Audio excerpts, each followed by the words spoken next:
Welcome to the Father on Purpose podcast, a show designed to help dads disciple their children. It's for fathers who don't just want to raise children, but lead them in a way that honors Jesus.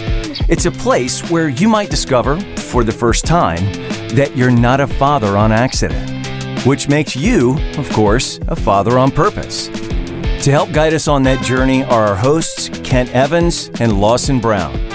Kent's a husband, a dad, an author, and the co-founder of Manhood Journey. Lawson's a husband, a father, a military veteran, and business executive. He believes that if he just keeps trying, one day he'll get Kent to have a coherent train of thought. Good luck with that. As you listen, we hope you'll find biblical ideas, practical tips, and even have some fun along the journey. Every single dad is a disciple maker. The only question? Discipling them. How? To where? Let's discover that together. As we dive in, remember, you are not a father on accident, so go be a father on purpose. Welcome aboard. Hey, Dad. On today's show, let's do a little exercise.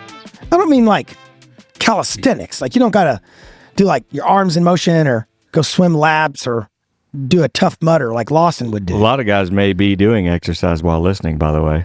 Great point. Great point. They may be like, what do you mean, let's do an exercise? I already exercise to your podcast. Let's do a mental exercise. Let's do a grammatical and personal exercise. And I know I just lost a lot of you with the word grammatical, but hang with me. Don't quit. Don't quit yet. If you have older kids, here's the exercise, and then we're going to dive into the show. And remember, before we totally dive in, today's show is brought to you by Range Leather. Go to rangeleather.com and use the code MJ15 and get something amazing for you or someone you love. That's rangeleather.com. Use the code MJ15 and get 15% off. All right. Oh, and secondly, we just launched our monthly giving community called the Fatherhood Guard.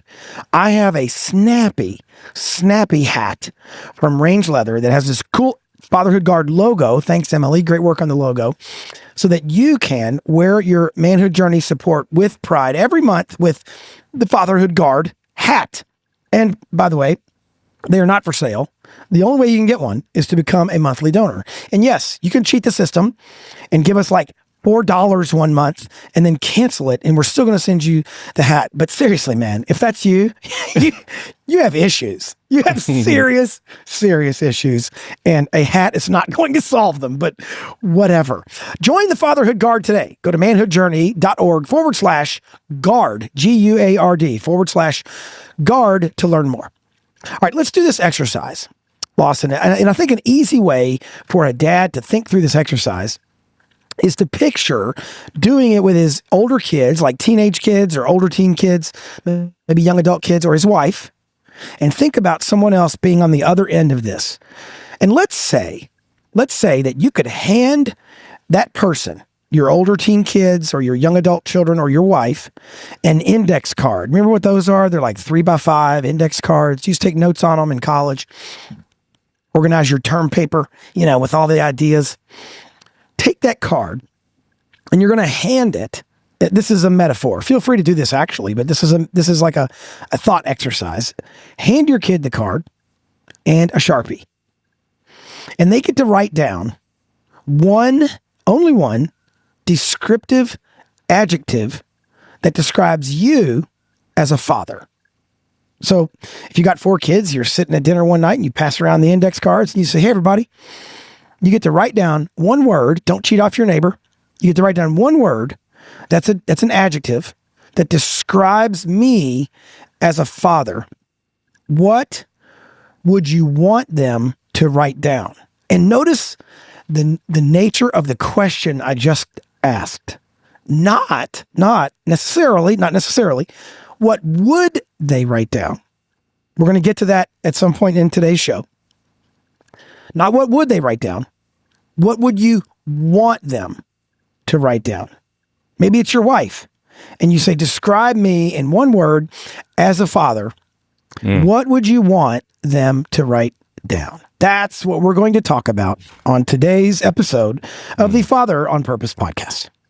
I went in, I think late Friday or maybe early Saturday morning with coffee to our show notes area and saw what was coming up for the episode. And dude, this is I don't want to be overly dramatic, but it sort of haunted me over the weekend, like thinking about this. If you really do take it seriously, and I did, sat in church yesterday thinking about it. I read some scripture thinking about it. It is a real opportunity. It has been for me anyway, of like giving some thought to what do I think my girls would say? What do I think Audrey would say? That one word exercise, that can be revealing. And the more I thought about it, I started writing down some things. And you know me, I got a kind of analytical brain, and so I've got now I've moved into 4 quadrants of. It's like McKinsey. It's like a Booz Allen consulting gig. Okay, so Lawson, listen. Here's your SWOT analysis, pal. Exactly. Like, God, man, stop going off on this thing. What are the quadrants, by the way? What are we talking about? So this is so wealth. silly. Wealth is on the x-axis, and Right. facial hair is on the y-axis. What have I done for them lately? Rich and hairy is in the upper right-hand corner. Yeah. All right. So what you just said, I think is kind of worthy of the place to begin. What would I wish? What do I want them? If I could be staring over their shoulder without them seeing, what would I hope that whispering the ear in their word? Right. Right. Amazing. Right. Amazing. Godly. Right. Faithful. Yeah. So it's like, what I would want them, what I kind of hope, but here's the caveat. I don't know that they would. There's some things in this what I would want area that I wrote out that if I'm honest with myself, I'm not sure that's going to be the first thing that they come out with. So what I did was I wrote like what would actually maybe. What do I expect? What would be a possibility of what I would expect? And I went a little further, and this is where it started to get a little like, this is a little tough. Okay, let me do a little looking in the mirror. So under possibilities, good things were like loving, giving, capable. I've got some others, but if they were pushed, would they eventually get to something like hypocritical or harsh, maybe even sometimes mean, temper? Did you just switch to my list? Did you just switch from what your kids would say about you to what my kids would say? I snapped a photo of this and sent it to Alex, and that's why it's in the you can see it in the show notes because Alex. So anyway, let's get into it because I did go down a couple of roads, and I think it was introspective, kind of good for me, and like is this where I want to stop? And the answer is no, I don't. I may not actually carry out this exercise, but I will have some conversations with them, and I'm going to pray about it, and I'm going to have some conversations with God too and myself about what does this mean to me, and what can I take away from this thought process to be the better dad, the growing father, the improving dad that I want to be. And I do want to remind the dad listening, we are going to deal with both sides of this coin. One side of the coin is what would you want them to write? Like, let's talk about, if you could pick a word and you might want 2 or 3, but like just for the sake of simplicity, what's the word you'd love for them to write? And again, suspend all reason for a moment, suspend all current moment. Maybe last night you had a knockdown, drag out fight with your teenage daughter about what she was going to wear to the prom, whatever. Maybe there's something momentary that you go, well, she wouldn't write that today. Today she'd write, prison warden. That's all she'd write today. So for a moment, suspend all that and just say, man, what would be, what's that word? What's that word? And then let's talk about, what are some words they might write? And I don't think it's all that negative. Like I've asked my kids at various stages for feedback, and often, if they're honest, I get decent feedback. You know what I mean? Like, they don't go, "Oh, you're just a total loser and you never amount to anything, and I can't believe I had to be your kid." It's usually not that draconian and crazy. But let's talk about what would the ideal ones be like? Yeah. What's your ideal state, Lawson? Yeah. What's that word? So what I would want would be, I didn't land on a single word. I think faithful. Okay. Love that. Is probably the top of my kind of short list of what I would, if I got that card back and both Abigail and Olivia had said faithful, I would be great with that. Sure. How about you? Well, faithful is a great word. That actually was not one of the ones I put down for me. One of the ones I put down for me would be authentic. I would like for them to think that I'm kind of the same guy in most contexts, or all contexts, right? Is that I'm not one person on, the microphone. I'm not one person at Manhood Journey. I'm not a different person, with certain people around. I would like to see the word authentic. Although, there are some people throughout history who were murderous dictators, and they were really authentic, right? Yeah, they were themselves. They were very consistent people. Right. So that's a bit of a cop-out word in the sense that I know what you mean, though. Yeah, you would want your kids to say, he's dad to me, and he's the same Kent that everybody gets. That'd be a good one. That'd be a good one. Another one that I would write down if I had, if I could pick 2 or 3, and I do have 5 kids, so I get an exemption from the one word answer. I get an exemption from the one. One would be loving. I would love it if my kids thought I was loving. That's on my list. Those would be a couple of the high ones. Some of the ones I see in scripture, like if guys were thinking, man, I want biblical traits, Philippians 2:3, right? Humility. Do nothing from selfish ambition. Consider others more significant than yourselves. Man, if all your kids wrote humble, that'd be awesome. You'd also be just like the pig in Charlotte's Web. So congratulations. You'd be one humble pig. So if that's any consolation. Or you could do the fruit of the Spirit, love, joy, peace, patience, kindness. Like if my kids said I was peaceful or joyful or kind, any one of the fruit of the Spirit, man, that'd be really cool. That'd be really cool. Maybe a word like integrity, maybe courageous. I like how you put generous, or you mentioned, if you rewind the tape, you mentioned the word generous. Is that on your list as well, Lawson, of things you'd like your kids to maybe notice about you? Yeah, loving was on what I would want, but then I had also had it on possibilities of what I actually suspect, might be said. But in parentheses with loving, maybe I was just in a critical mood of myself, but I put. Lawson wrote his list in the dark years. This is like an album, in the middle of your career. It's like, that was a very rough night. Loving, whatever. Whatever. No, that would be the word they would write. They just write the word whatever. That's the word they would write. I put in the what I would want. I put kind. I put true. That's kind of. I feel like that kind of goes a little bit along with your authentic. Yeah. In the what I would want column, I put steadfast. I think I was thinking good one.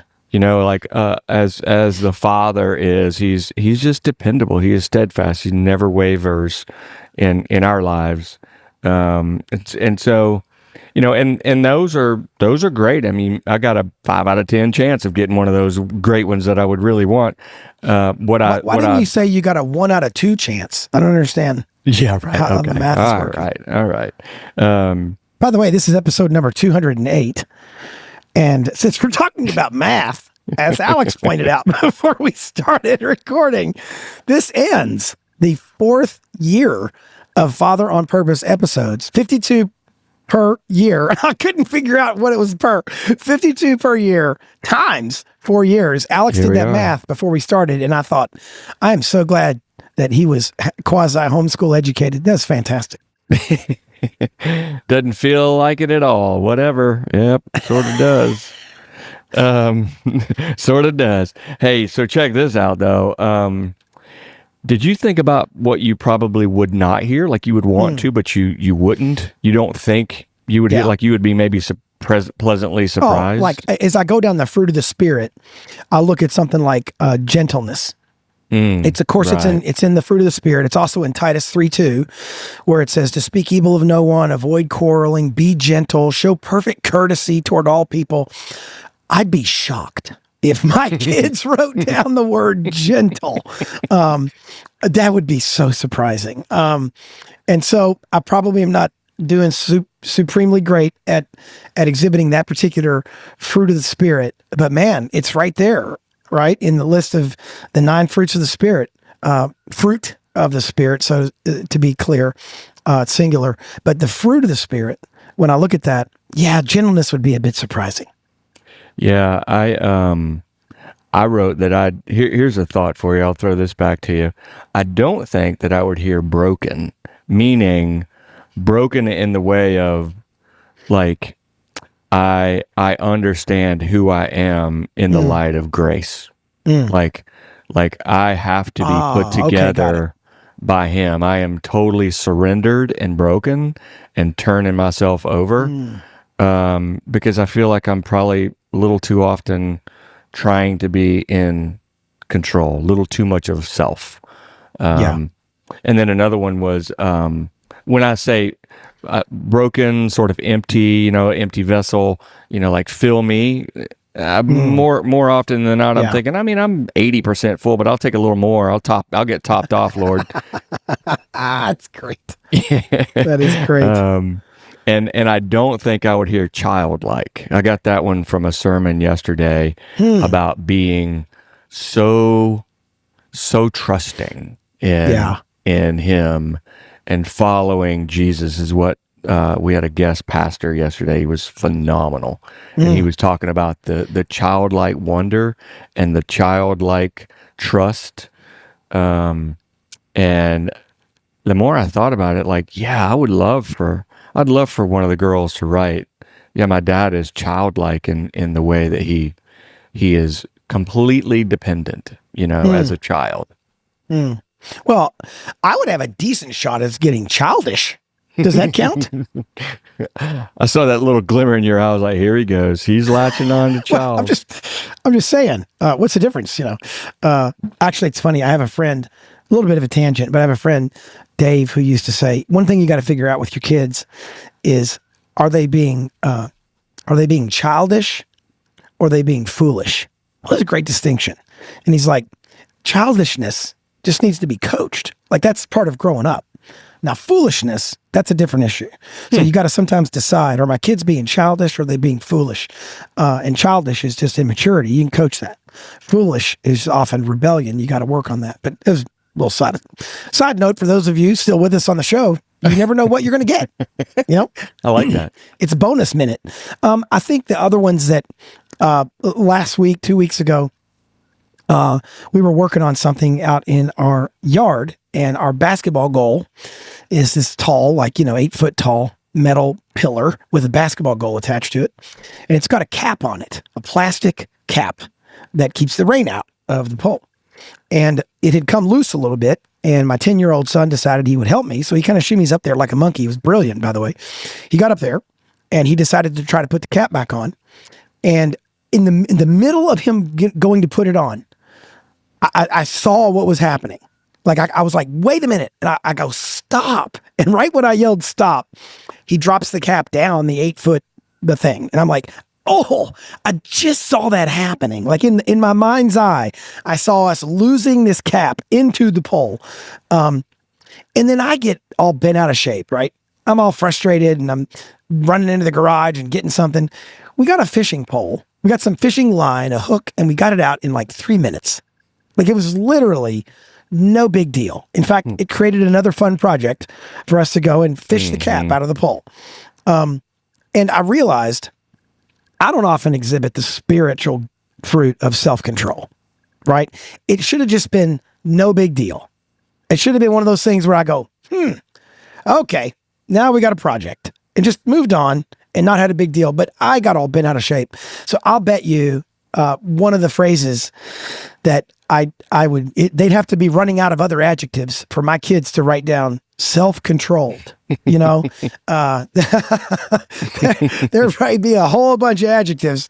Some maybe we couldn't even say on a podcast fit for families, that they would write down about me before they got to self-controlled. There's been a number of times when I've been angry and they've known that I'm angry for often nothing of any real significance. What do you feel like the value of doing this exercise is for dads? Here is the main value. So often we are wanting to get somewhere that we haven't clearly articulated what it will look like when we get there. Perfect. Yep. So for example, and I'm not against this particular life philosophy, but I just want to use it as an example of one that you kind of go, oh, I see how that could be a little bit tricky. There's the idea in personal improvement. If you read enough books and you read enough, listen to enough podcasts on self-improvement, the whole idea of 1%, right? I want to get 1% better every day or 1% better every year. I'm not anti that kind of thinking per se, necessarily. However, if you take that to its extreme, and you abuse your children every day, and you just want to get 1% better every day, so then you abuse them, 1% less Tuesday and 2% less on Wednesday. That's not good enough, right? No, that's a behavior you should turn off entirely and go from 100% to zero overnight. Repent, stop it, knock it off, right? There are some things that we do that we don't want to get 1% better, right? I don't think a guy who has 100 mistresses should go have 99 one year and then 98 the next year and call that improvement, right? That's not improvement. And mathematically it might be, but hey, and so I think that philosophy breaks down a little bit under the weight of like biblical scrutiny. The converse or the inverse is, do you know where you're going? Do you know, that's better than nothing, I guess, but do you know where you're headed? So if you go, yeah, I want to be the kind of dad who has, $1 million in the bank, or I want to be the kind of dad who has no debt, or I want to be the kind of dad who has a really good budget, or the kind of dad who has, I'm in good physical shape, whatever it might be. Okay, great. Super. If you know what your target body weight is, if you're above it or below it. There we go. At least you got something you can measure. And often, if I'm with a dad, and I ask him one of two questions, it's not just that he's saying things he can't measure, because some of the most important things in life you cannot measure effectively, but it's that he has no clue where he's going, right? So what I mean by that is, hey, Dad, I asked a guy this not too long ago. I go, what's the difference between you now and you 1 year from now? What is something that you'd like to be different? And you'd thought I was asking him for the very first time to speak Russian. You know what I mean? Like the look in his eyes was like, blink, blink, blink. And he's like, what are you talking about? And I'm like, all right. And then he gave me back an answer that was like work performance related. Okay, cool. I get it. But he'd never, ever thought, it would appear, he had never thought, wow, how do I want to be different a year from now? And I think, wow, then I can guarantee you probably won't be, right? Like just by definition. I went out recently, Lawson, and played golf for the first time. Thanks, Blake, for taking us golfing. I went out and played for the first time in, months. 6-7 months, all the winter, plus most of last summer. I shot a 112. Now, you may not be a golf expert, but let me tell you, that's terrible. That's terrible. Well, for contrast purposes, another guy in our group shot about an 82. About an 82. So 92, 102, 112. That's 30 shots better than me. And the guy I was playing with is not a professional golfer. He preaches for a living. So it's not like I was playing with, Tiger Woods or Scotty Scheffler. I was playing with average golfers, some of which scored 30 strokes better than me. Knowing that, if I were to say to myself, man, the next time I play, I want to shoot a 102 or better, or I want to shoot a 92 or better. At least I have something to aim at. Right. At least I have something to aim at. And so many dads, they want to be a good dad, an effective dad, not a loser dad, but like in the blank, describe for me, what kind of dad you want to be like. Most of us don't take 5 minutes and put words in that box. And then we're like a sailboat with no north, with no goal. We're not aiming toward anything. And I think it's so important that we understand what kind of words do we want in that box for ourselves and for our children generally for our children, and then specifically for our children. I think those are really important mile markers on our fatherhood journey. Yeah, I do too. It was, I encourage everybody listening to do it, to sit down with a piece of paper and think about it first. Like, don't carry it out. Don't just go get the note cards and markers and pull your kids together and kind of have a good family exercise. Please do that. I think it's valuable and interesting and will give you something to reflect on, but do it yourself first. Take some time. There's no hurry. You don't need to drop everything you're doing and go rush and carry out this little project. I think there's real value in thinking about it yourself. I started with like words that first came to mind were things like encouraging. That's good. That's a good one. But also organized. That popped onto my list. Like, I don't know how good of a godly father that makes me as being organized. Good communicator. Okay, great. Yep. I'd do a little bit of that. Capable. I suspect my girls would, and I'd be kind of proud if they said, "Dad's capable."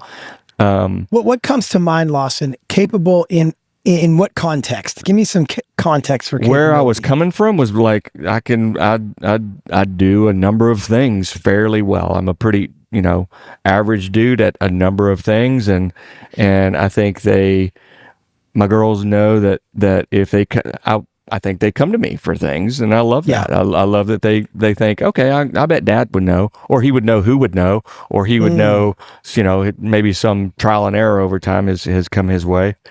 But dude, the more I thought about it, the more I was like, is this what I want? Is this what I want them to come up with for them?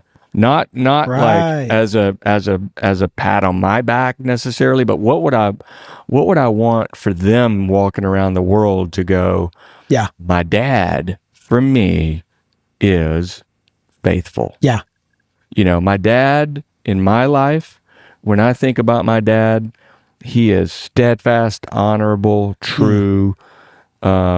And you gotta kind of go down this thought process to get to the root of what that target is that you're talking about. What do I want? Okay, so then now I'm assessing, is what I want what I would get? And so if it isn't, there's your gap. Like you're aiming over here at what you think might be a target.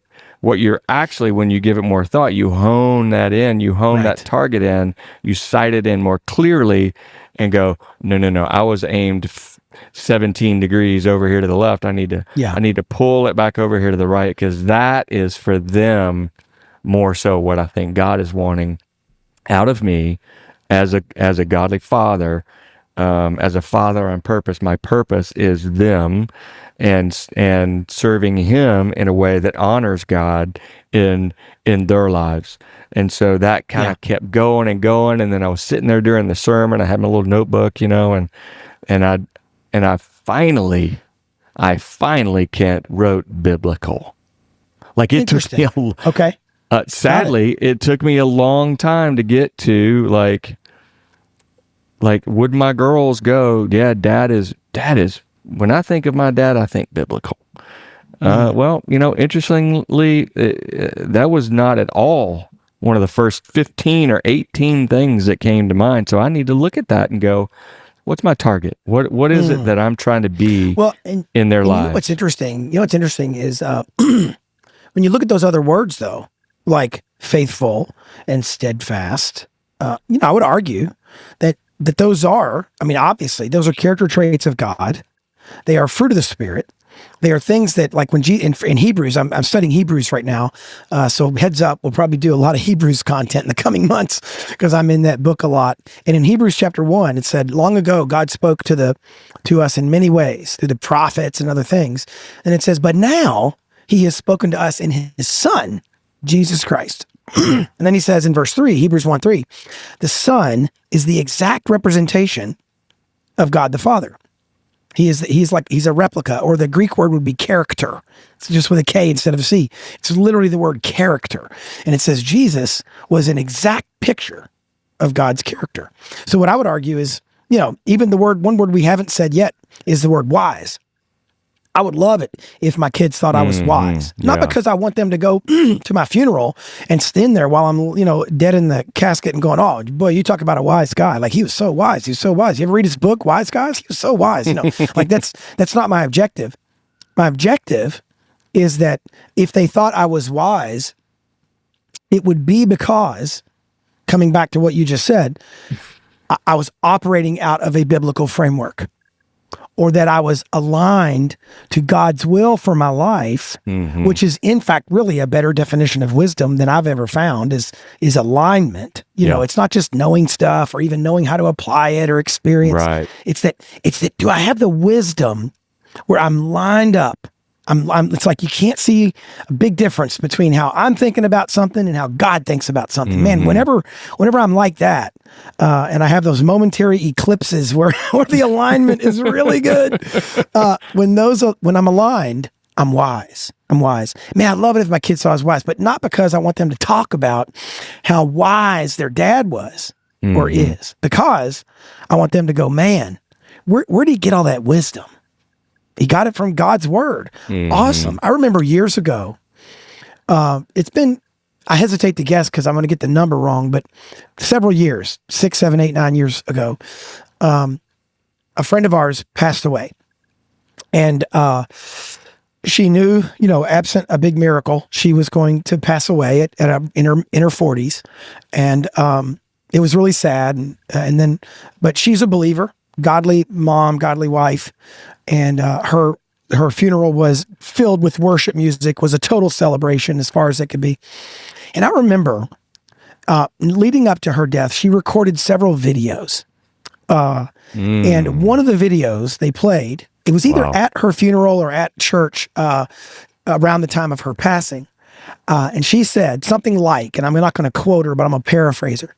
She said, hey, look, I know that if God doesn't miraculously save me, I'm not going to be here much longer. And you kids, y'all got a lot more growing up to do. And one day, you might wonder, what would my mom think about this? But I won't be here to answer that. I don't want you to wonder that. Just go look at the Bible, because that's what I would think about it. Oh, and I thought, man, that was so powerful. I've never forgotten. And again, forgive me, Kurt, if you're listening. I'm sorry, I misquoted your late wife, Kristen. But it's something like that, where she was like, look, don't try to figure out what would I do. Just go read what I read and you'll know what I thought. And really, that's what I hope my kids would say is, yeah, if dad's gone or if I'm dead or whatever, they wouldn't say, oh, I just wish I knew what he would say. I want them to know, I know what dad would say. Dad would say, what did God say? That's what dad would say. So let's go find that, because his word is eternal. His word. So, like you said, biblical, and now I'm off on this whole mental tangent of when we operate in the character of God, we are operating biblically, for sure. And a lot of what you've listed are straight up God character traits. I think I'm going to have a handful of guys that I'm going to do this with. This has been an interesting weekend for me. Just giving this some good thought, but I want to share it. I think what helps sometimes when you're navigating is double checking each other, and saying, is how does this sound to you? Like, you and I are doing it right now for each other, and I love it. And I think ongoing, it would be useful to us as a small group of guys to share this with each other, to hear what they think. And then I am going to get the courage up.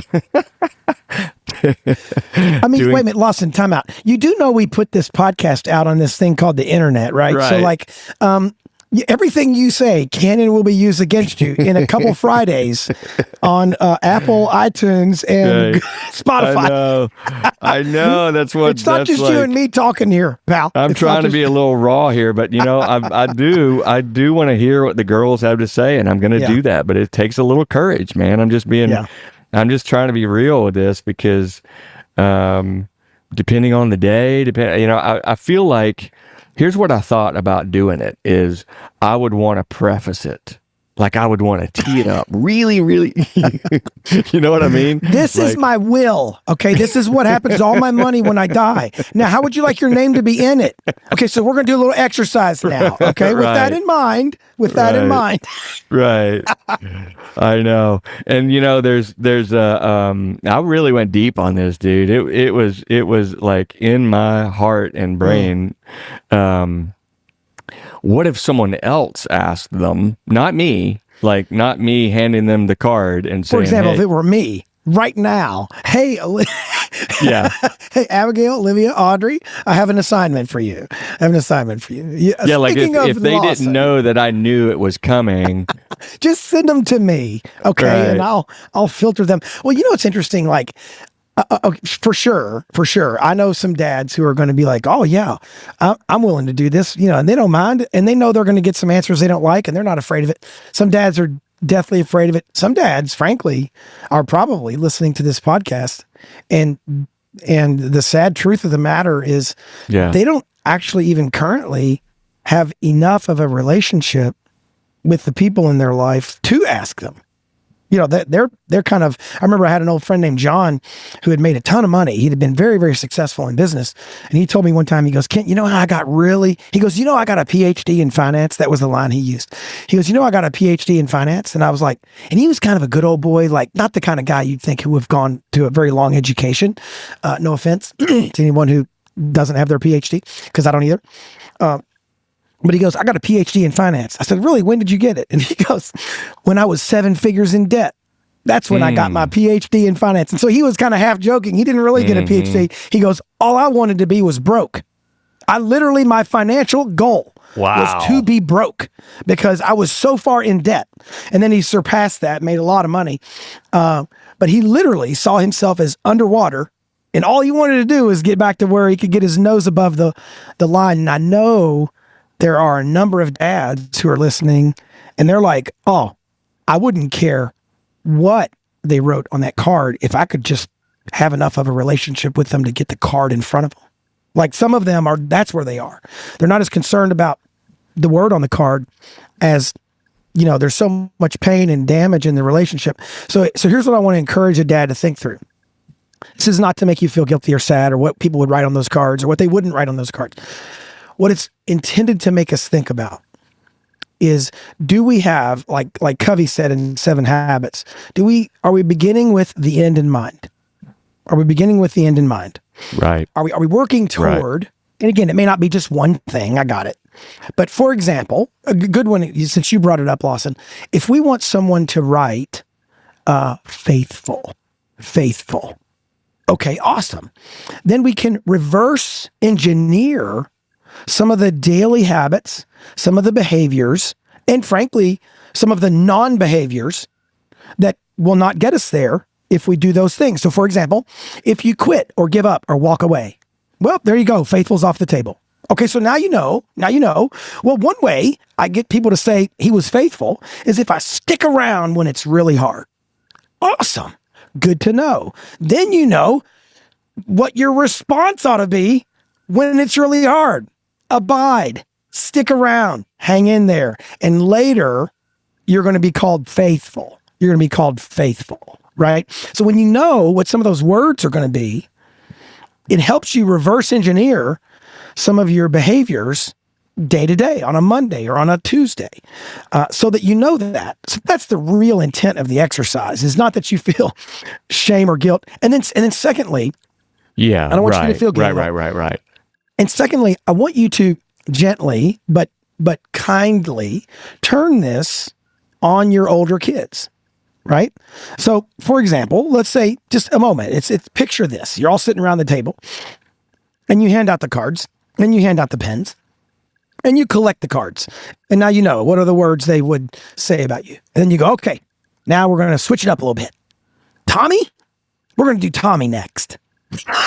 And Tommy's eyes go real big. And he's like, wait a minute. I didn't know I was going to be doing this. Because here's the reality, right?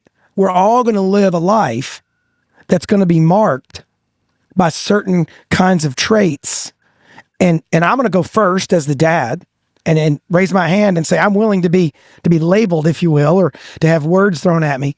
But you're going to have the same thing happen to you. You're going to have the same thing happen to you. What would your friends say? Et cetera, right? I have a friend named Jim. He lives in Cincinnati. Jim, and you'd be in the same category, Lawson. You'd be in the same category. Uh-oh. Better be good. Jim is one of, if not the most encouraging men I know on planet Earth. Wow. Seriously. And I don't say that like flippantly or with exaggerative hyperbole. I literally think about who all do I flip through in my Rolodex of men. You're on that probably top 10 list. You're an extremely encouraging guy. Something about the way Jim operates is just, you'll say something and he'll take it, and he's like a Hot Wheel track where it comes around, but then he spins it back out and it's got encouragement all over top of it. Like today I did a Bible study for him, and he called me right after and he goes, man, what a word. Thank you so much. That was great, Kent. You did a great job. And I go, well, thanks a lot. Praise the Lord for that. If I'd said anything right, it's, all glory goes to God. And Jim goes, yes, it does. And to his faithful servant, you. It's just, no matter what it's like a tennis ball. You may hit it back at him as hard as you want. It's going to come back with encouragement on top.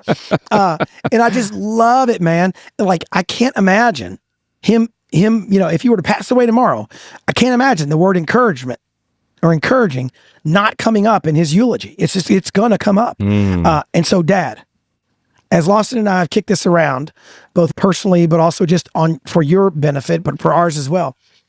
What is it?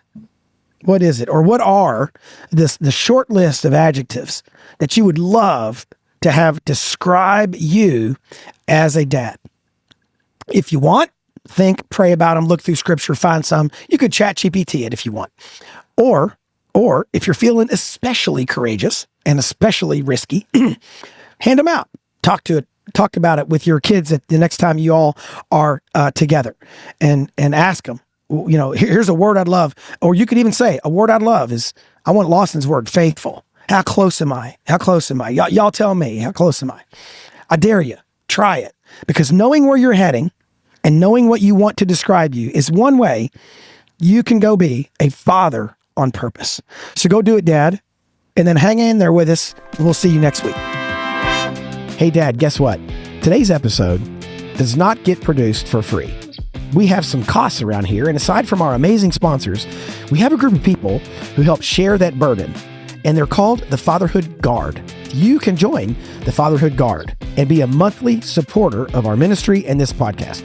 What do you get for that? Well, first, the joy of supporting a ministry like Manhood Journey. Secondly, you help animate things around here. You get cool merch.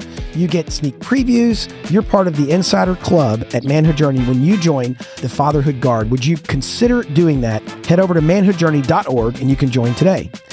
Secondly, consider sharing this episode with somebody you know.